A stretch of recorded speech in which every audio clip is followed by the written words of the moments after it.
Hello, Rachel. Oh, fuck.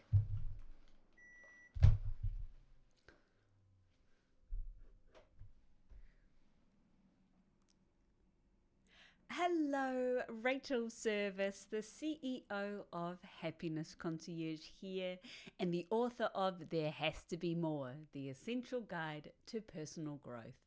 Welcome to Step 5 of the Growth Cycle. Take the first step. Let's dive in. I love this quote by Andy Warhol, which is, they say that time changes things, but actually you have to change things yourself. I love the idea of how do we go from creating our I want list to prioritizing, creating a game plan, and now taking a first step. And having worked with thousands of clients who have made what seems like the perfect plan, they've got their accountability, they've got the game plan, and then I check in on them and ask them, how's progress going? And they go, oh, can't take the first step. I knew it was critical to include it in this book. So if you're following along to the Essential Guide, if you're following along to the Essential Guide to Personal Growth, we're here on page 116. And if you're following along to the Essential Workbook to Personal Growth, we're here on page 76.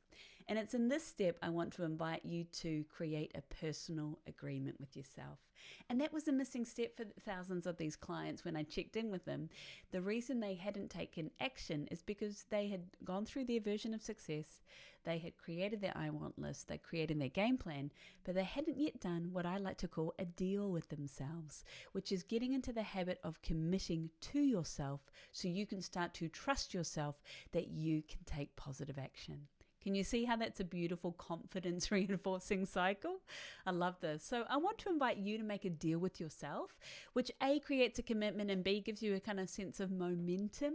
And as a result, I think you will be surprised at how you start to look at things differently, more richly. I think it'd be really interesting. Pardon me. There we go. All right, so I want to invite you into the self-reflection page, which is these 4 prompters. What am I no longer willing to tolerate? Big question, but hey, as I say, specific questions get specific answers. What am I no longer willing to tolerate?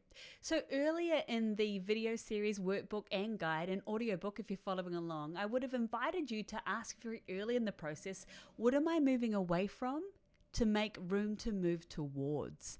And as a part of that process, I talked about your version of success and non-negotiables. So I want you to be really explicit with yourself. What am I no longer willing to tolerate? Now, when I do this exercise with people leaders and people in my care and myself, an example might be, as a people leader, I'm no longer willing to tolerate incompetence within my team. So as a people leader, I know that's my responsibility. I've probably been putting that off. So as a result, the deal I'm making with myself is that is my responsibility. And if and when I see that, I'm going to lean into my new toolkit that I might have learned with Happiness Concierge recently, which is how to give kind, clear, specific feedback. And our internal mantra at Happiness Concierge is nip it in the bud. Let's not wait for a big thing to happen. Let's edit regularly. And it's a two-way thing. Let's edit regularly so small things don't become big things, as they like to say. So what am I no longer willing to tolerate? So as a people leader, might not be incompetence. I'll read out a few other examples I've had from clients here in the book. Here we go. I'm going to come over here. Examples as a people leader. So as a individual, I'm no longer willing to tolerate the idea that I can't be successful. I've created my own version of success, and as a result, I'm no longer willing to tolerate that kind of noise in my head. Or as CEO of Hello 7, Rachel Rogers likes to say, mind trash. I'm no longer willing to tolerate that. And another example might be, I'm no longer willing to tolerate this kind of passive aggressive stuff we do with my friends. Like, I know I'm a part of that, but I'm not interested in that. I'm unsubscribing. So another phrase that people like to use when they do this is, what am I no longer willing to tolerate? And or what am I choosing to unsubscribe from? The second question is, what standard or precedent am I setting for myself? Think if you're someone who's motivated by a, standard. You might think about, what is a precedent that you're setting for yourself? Is it about becoming, say, the first entrepreneur in your family? Is it about the precedent is about treating yourself and your inner voice differently? Is it about taking yourself seriously? And is it about no longer playing a certain type of game, so meaning you can show up, grow up, glow up, so you can show the world what you're capable of and indeed live a life that truly serves you on your own terms? So what standard or precedent are you creating for yourself? The third question then becomes, what old thoughts no longer take me to where I'm going? Yeah, where you're going. What old thoughts no longer take you to where you're going? So for me, when I went through this process a few years ago, I realized that I had a ton of old thoughts that no longer served me, that I had outgrown, but I hadn't thrown out that mind trash. I hadn't thrown out that what I no longer tolerated. I hadn't explicitly unsubscribed. I'd implicitly unsubscribed, but I hadn't pressed the trash button, like empty my trash button here on the computer, so to speak. So what old thoughts no longer take you to where you're going? For me, that was, I'm so busy, I'm so tired, I'm so blah, blah, blah, boring, blah. And while that was true to a degree, I had put a ton of time and money and resources into changing that narrative for myself. I was, slowly remembering to eat meals on a regular basis, have more rest. I've invested in a coach to support me on a more regular basis. I have connection to a therapist and my spouse. I'm having different conversations with myself because I've chosen to unsubscribe from a behavior and a thought process which no longer serves me. And you'll know if we've done the pattern work earlier on the book, if it no longer serves you, it comes from a belief system. Because if things are changing, it means one thing: you've changed. So that pattern work that we've done earlier in the process, thinking about how are my beliefs informing my thoughts, which then informs what I do and or don't do, and as a result, what I receive in life or have in life or don't have. That's about thinking, what thoughts are no longer taking me to where I'm going? So take a moment to think about what that could look like to you. Just reflect on that. And it's a cool question. It can kind of follow you around as you go through your life. You might think about, as you become more conscious of those thoughts in different scenarios, which of them are helpful and which can go in the unsubscribe pile. For me personally, I find journaling at the end of the night, once I've had a huge day, week, month, when I journal and just let it all out of my head, I put it in a notepad beside my bed. I wake up and read it and think, wow, I'm glad that was yesterday. I feel completely different. So that's one example.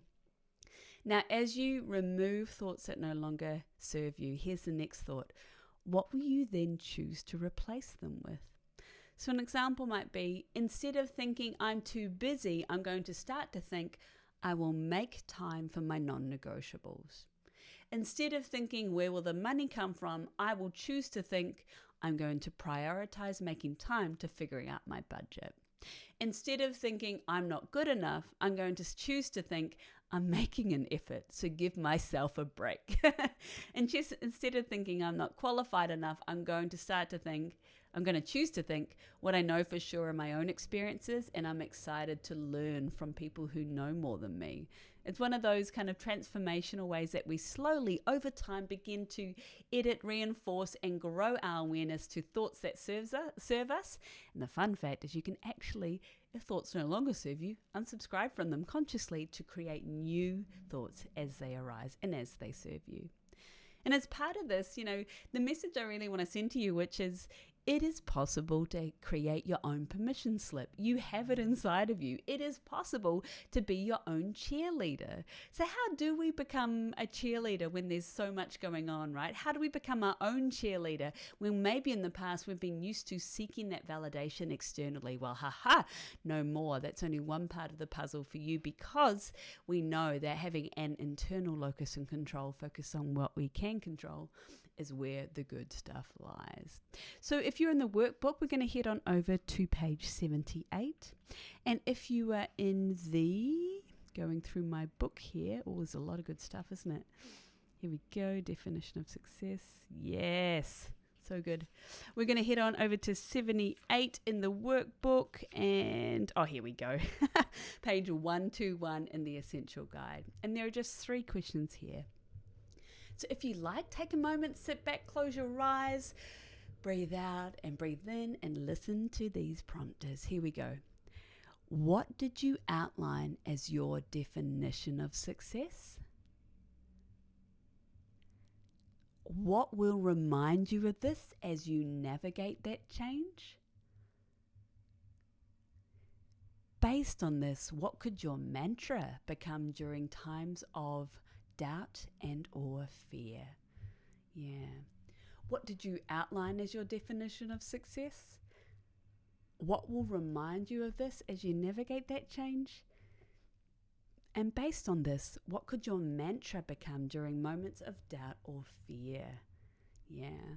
So when you do have moments of doubt or fear or, I don't know what I'm doing or stuff this, I get it. Like I get that on a very real level. I think it's worth saying, how can I create my own, reflection practice, but also cheerleader practice? You don't need a permission stamp from someone else. You have it inside of you. So as you have those moments of doubt, thinking to yourself, what is my version of success in this point in time? How can I remind myself of that when things get hard, things get tough, someone doesn't understand, I feel defeated, stuff happens, I'm annoyed, I'm tired, I'm hungry. How can I remind myself of that? How can I come back to that? And based on that, what might a mantra or thought process or catchphrase be for me? Yeah. So as an example, when I'm feeling exhausted and tired and what's the point and why should I even do this? Stuff I love, right? I love to come back to what inspired me to start Happiness Concierge in the first place, which is the definition of success for me 6 years ago was if one person in a workshop finds this useful, that is success to me. And that belief system hasn't ever changed really. Everything I do is for these tools to have utility, to be useful, to be practical and action-based. So I work tirelessly to make sure, hey, is this simple? Is this simple and digestible for people? Is this downloadable? Is this readable? Is this listenable? Can I hear it? Are people accessing our tools in a way that makes things easy for them? So what reminds me of this as I navigate the ups and lows? Well, I just come back to, why am I doing this? I'm doing this because I care. I'm doing this because I want to be useful and contribute, and doing this because I love it. That's really fulfilling, right? And so based on this, my mantra can be, if one person finds it useful, this is worth it. And thousands of people later, I know that it works for the people who want it to. So what could your mantra be? What could your mantra be? I've included some reframed thoughts on page 79 of the workbook, and let's have a look here on page 122 of the book. It's about thinking about what could your mantra be. So let's say, I'm not an expert, I don't know what I'm doing. If those thoughts arise, you can think, hey, I don't need to be an expert. I just need to focus on what I know for sure. Or, I have no idea what I'm doing. Whose idea was this? I know this was my own want list, but I don't know about this. You can think about, I'm choosing to take a step forward every day. And indeed, consistency is the difference between sometimes a hobby and a business, a job and a career, a dating and a relationship. Consistency of intention matched with generosity of spirit is where the magic lies. Another example might be, I've got so much to do. One mantra I like to use every day is one thing at a time. One thing at a time. So if and when those thoughts arise, and they do regularly, I just say to myself, yep, so much to do. One thing at a time. Write it down. One thing at a time. What's in the schedule? One thing at a time. And download your schedule maybe at the end of the day once you've got some momentum, right?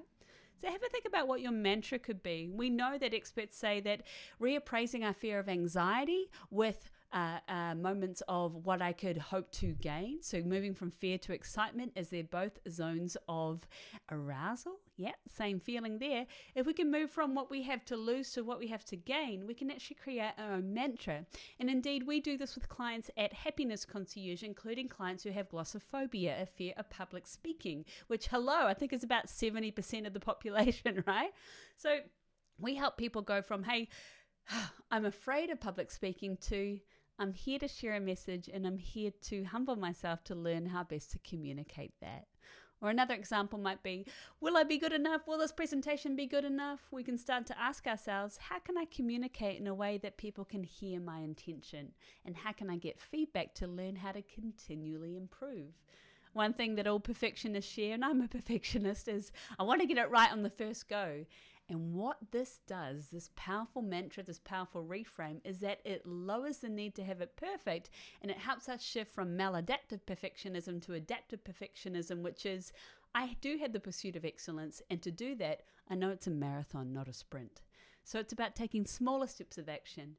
Now, the caveat to moving from maladaptive perfectionism to adaptive perfectionism is finding ways to fail privately and regularly. I know what you're thinking, failing, hello, no thanks. I get that. But in fact, we've discovered at Happiness Concierge, when we give people an opportunity to fail early, fail privately, behind the scenes, with friends, with colleagues, with each other, before we go publicly, it actually gives us a chance to test out our content, test out our format. It gives us a chance to give really open feedback. So then by the time we go public with a piece of content, a video, a workshop, a webinar, a consultancy, a product, we've been so accustomed to that regular, rigorous feedback process that when a client or a customer has a piece of feedback, we're more likely to say, absolutely, tell me your experience. That's a great idea. How can I include that? And from a business owner perspective, it is critical that my team have the tools of active listening to hear and meet customers where they're at. And to do that, I need to rigorously do that internally. Now, I only know that because I've had to do that with my own journey. Our businesses and lives and careers are always a reflection of our own journey, right? So in this video, we've covered how to take the first step, how to create your own mantra, how to really hone into what is your definition of success, how to be your own cheerleader. And now over to you. What will be your first step? It can be small, teeny tiny. It can be as simple as creating a mantra, or as large and complex as planning a project. What will be your first step? I can't wait to support you to succeed. If you have any questions, feel free to reach out to our beautiful team of Happiness Concierges and myself. Hello, HELLO, at happinessconcierge.com. Good luck and have fun. Thanks for watching.